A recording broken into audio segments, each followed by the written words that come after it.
On a warm afternoon in Florida, laughter and chatter filled the air as family, friends, and neighbors gathered to celebrate a rare milestone, the 100th birthday of U.S. Marine Carl Sperlin Deacle. Dressed in his immaculate dress blues, adorned with rows of gleaming medals, Carl greeted each well-wisher with a firm handshake and a warm smile. Yet behind his proud posture and the sparkle of honor in his eyes, there lingered something heavier, a sorrow that would surface as he spoke about his life, his service, and his country. For Carl, turning 100 wasn't just about marking time. It was a moment of deep reflection, a chance to speak truths that weighed on his heart. And as his voice trembled and tears welled in his eyes, those gathered realized they weren't just hearing the words of a man, they were listening to living history. Carl's journey began in September 1940 when he left his home and joined the United States Marine Corps. Within weeks, he was shipped to Guantanamo Bay and assigned to a machine gun company.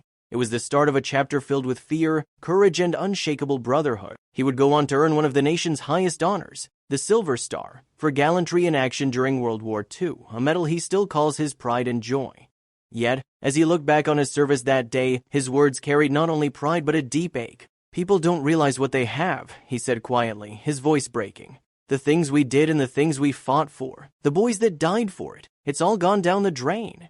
He spoke of the America he once knew, a nation bound by unity, respect, and shared sacrifice, and how he feels it has slipped away. "We haven't got the country we had when I was raised." "Not at all," he said, shaking his head. "Nobody will have the fun I had, nobody will have the opportunities I had, and that's not what our boys died for." The word stung, not as a complaint, but as the mournful truth of a man who gave everything for his country and now wonders if the price paid by so many was truly honored. Carl was no stranger to fear.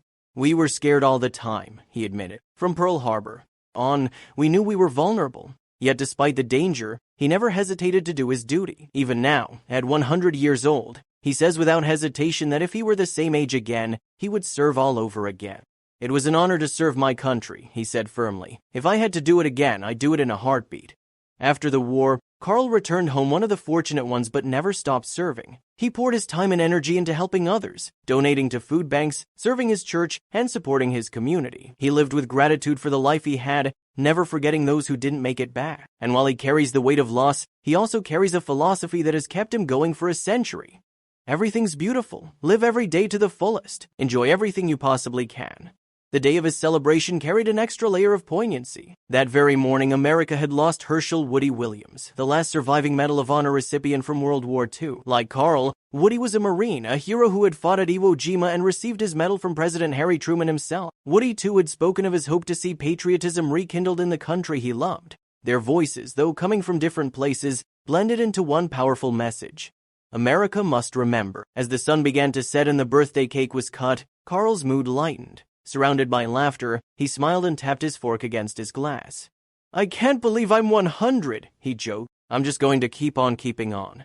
But for those who had heard his words that day, his birthday wasn't just a celebration of a long life, it was a reminder that the freedoms we enjoy were bought with courage, sacrifice, and lives that can never be replaced. And so, Carl Sperlin Deacle's legacy is not only in the medals he earned or the battles he fought, but in the truth he spoke.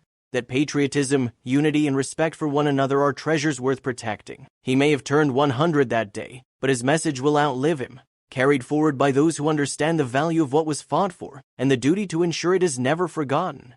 As the evening wound down, Carl sat quietly for a moment, gazing at the flag fluttering in the soft breeze outside. Its red, white, and blue colors seemed to glow in the fading sunlight, a silent reminder of the battles fought and the blood spilled to keep it flying. He thought of his comrades, young men who never had the chance to grow old, to hold grandchildren, to watch the world change. Their faces, still clear in his mind after all these years, reminded him why he speaks out. "I owe it to them," he whispered, "to make sure their sacrifice is never forgotten."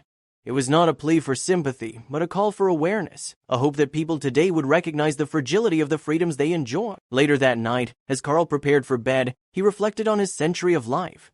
The world had changed in ways he could never have imagined back in 1940, both for better and worse. Technology had advanced, medicine had saved countless lives, and opportunities had expanded in ways that once seemed impossible. Yet, deep down, he still longed for the sense of unity and shared purpose that had defined his generation. Pulling the blanket over his shoulders, he made a quiet vow to keep telling his story, no matter how many birthdays he had left. Because to him, the greatest honor was not the medals on his chest, but the chance to inspire others to live with gratitude, courage, and love for their country, just as he had for 100 years.